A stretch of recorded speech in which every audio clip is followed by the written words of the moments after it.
Hi,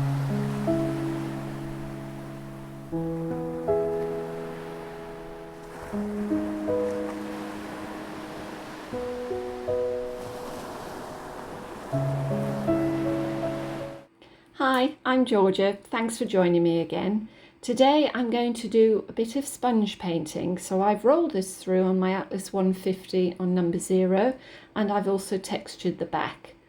So that, I think the clay is Fimo Professional White. I then take a piece of printing paper and I use that to burnish the top of the clay to remove any roller marks that might be there, and also to stick it down nicely to my glass tile. I'm using alcohol inks. The one that I'm using there is Marabu and the colour is Caribbean. Now make sure you shake this well and also away from your clay, especially when you open the lid. Now that is just a normal bath sponge, but I've gone for one that has got lots of holes in it, and I've cut a tiny piece off of that. So I will now put a little bit of the alcohol ink onto my ceramic tile and then dip in the sponge. Now, as you can see, it's quite dark when it comes out, so I think later on, as I'm gradually doing this, I will pat it off on the tile. There you can see I'm patting it off on the tile a bit so it's not as dark. And I'm also trying to alternate the way in which I put the little sponge blobs down so that they're not all facing the same direction. A little bit more alcohol ink, it does dry quite quickly. And there I'm filling in all the little spots that need filling in. I think you could possibly do this with a sea sponge as well. That might work really well. But I just used a cheap little bathroom sponge that I found. Using the last little bits up. I have got gloves on for this, as you can see, because I tend to get the ink all over my fingers.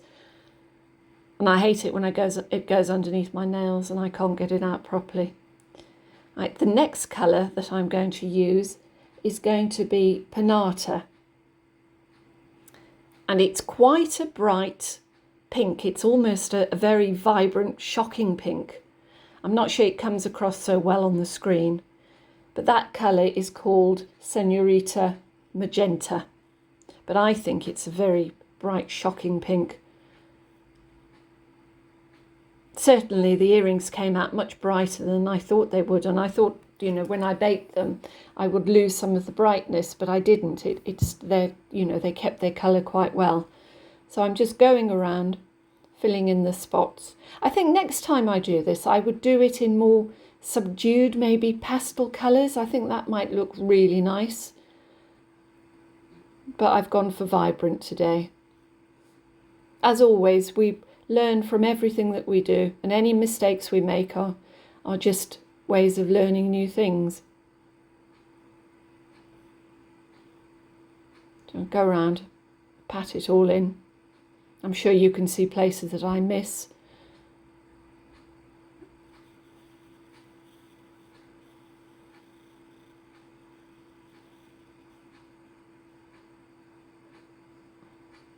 Make sure you put the lid back on when you're finished.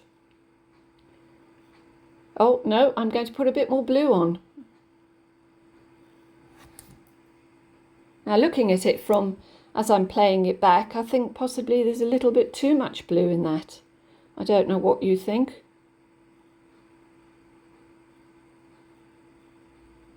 I suppose some of the blue does blur the bright pink as I go over it. I still wanted to have a little bit of the white behind. I didn't want to completely cover it up. And oh, even more of the... I think obviously I'm thinking there's too much blue again. Where do you stop? Sometimes it can look just right as it is. You do one more thing and then it changes it completely.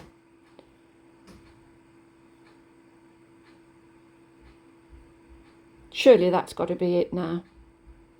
Yeah, yes, there we go. The lid's going on the ink. Always put your lid on your ink. That's a horrible lid on that one. It clicks in rather than screws in, so it's always a bit awkward when I do that one. Right, okay, so I'm now going to clean the tile by using some more, I think that is rubbing alcohol that I'm using there, that I put in a spray bottle, making more of a mess than a clean up, but it does come right eventually. Just keep going.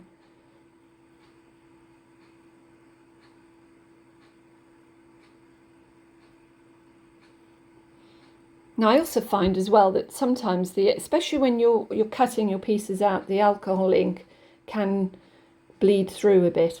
Okay, now this is Tim Holtz Splatter brush, which is absolutely fantastic, and I use it with paint to do splatters on surfaces.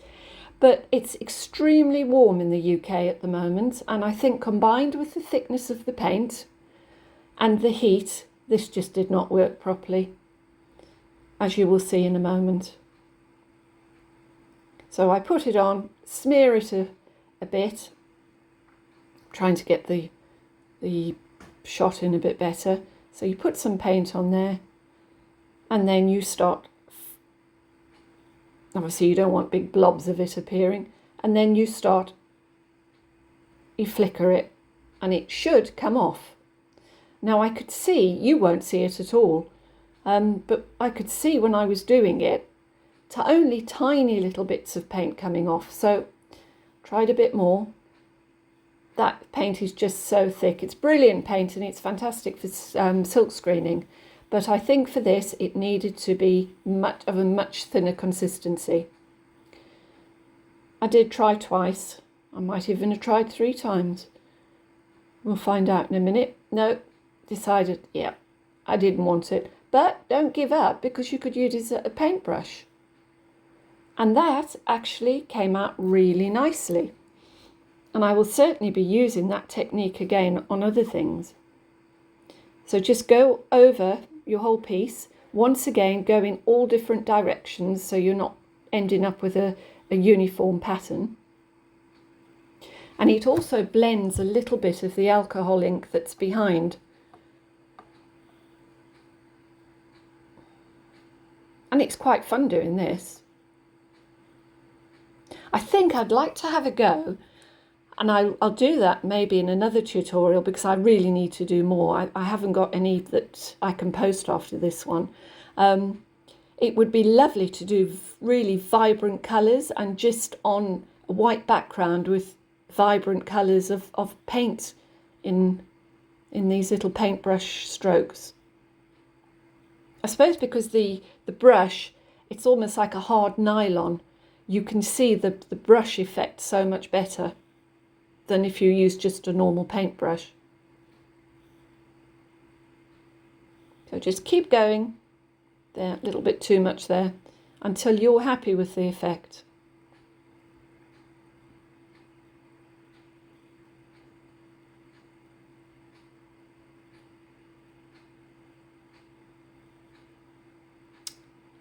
Right, and that just washes, because it's acrylic paint, that will just wash off nice and easily.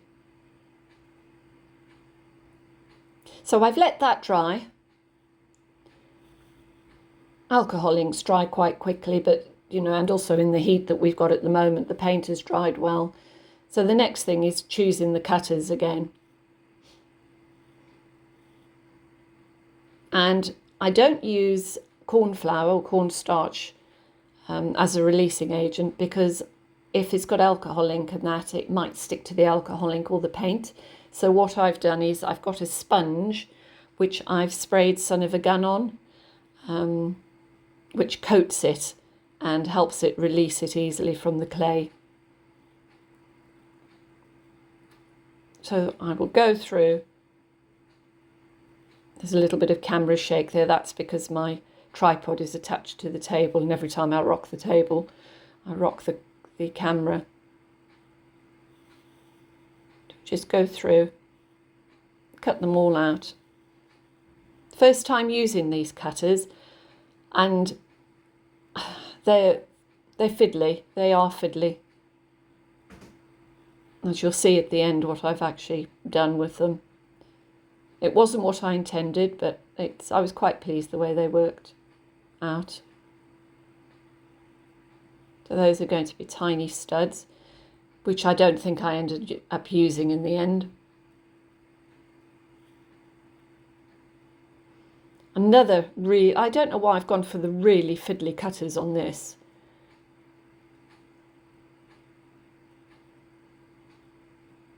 And because they're so fiddly, what I should have done, I mean, this is a very large ceramic tile. Now, if I was going to do something that has got very thin outlines to it, I would do it on a small tile and leave them on the tile, not take them off again, and just bake them in the oven and then tidy them up afterwards. But I'd already started down this route, so I carried on with it. And I managed to reshape them okay when I put them on my baking tray to bake in the oven. Those ones did not survive. As I said, if they'd have been done on a tiny tile and left on there, they would have been fine.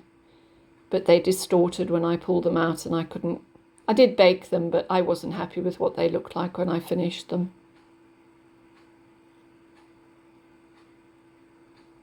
That's a nice little cutter.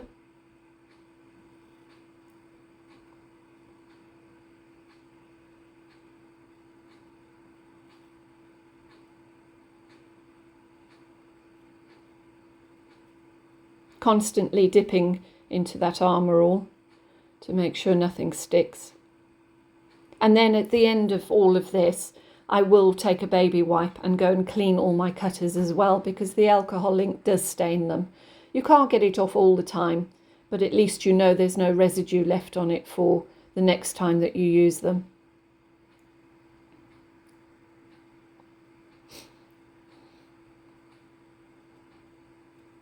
It's incredibly warm in the UK at the moment. I think tomorrow they're talking about 32 degrees, and we're just not equipped for that sort of heat. What I do is I close all the curtains, and I hate a dark house. I hate it, but if you keep the place nice and dark and don't let the sun come in, it does seem to keep the temperature down a little bit.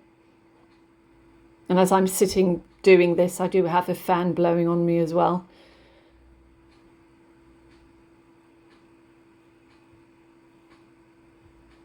Of course, I mean, I recorded this, it wasn't as hot as it is now, but I do find it extremely difficult working in hot weather with clay. I know a lot of you ladies in the US, you will have air conditioning, which must be amazing. All right, that little set is such a useful set, and if you don't have one, I really recommend getting one. I think I got that off of Amazon, and I think it falls under a leather cutting kit. And what I'm doing is, if I have random spaces, I do try and cut them out and use them for studs.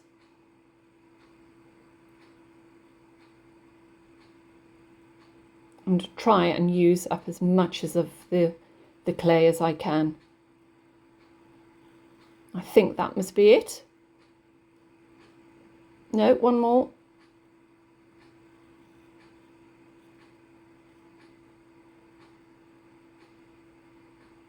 No, that's it. That's all we're getting.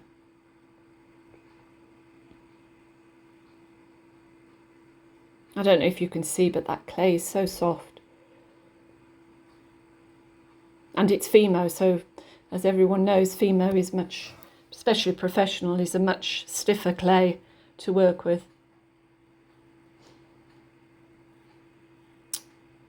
Now I like to clean I know that blade, it has seen better days, but I do like to just run a baby wipe over it for when I take the pieces off of the tile. It does seem to release them much easier. Now you can see this little one, it's very, very fiddly. It's so soft. Oh, look at that. It's paid for watching this. Yeah, you can see it's distorting, but I did manage to get it right.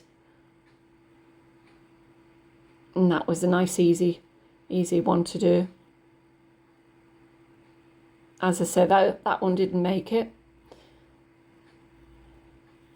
That one came out all right.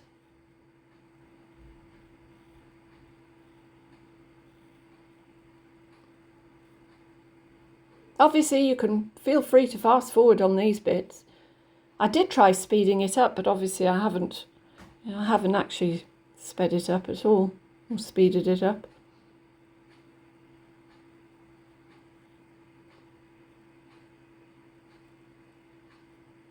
I try to take as much of the little fuzzies off as I can before I bake them, because I do hate sanding. And I sand with also just using normal sandpaper while I'm watching TV, or I will get my little multi-tool out and put a sanding piece on there and sand them with felt. As it's been so nice, I think I did these by sitting outside in the garden, which was very pleasant.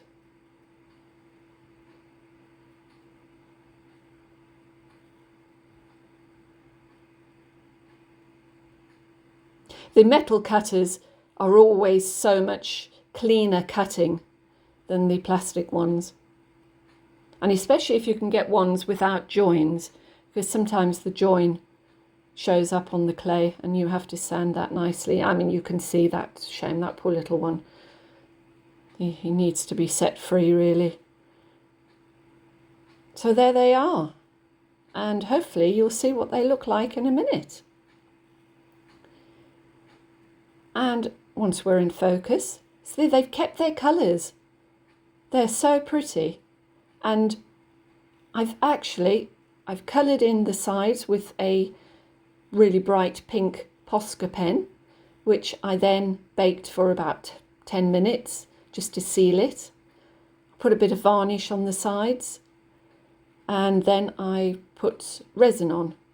And now these were not how I imagined in my head when I did them, but they worked out quite nicely by putting the little charm in the middle.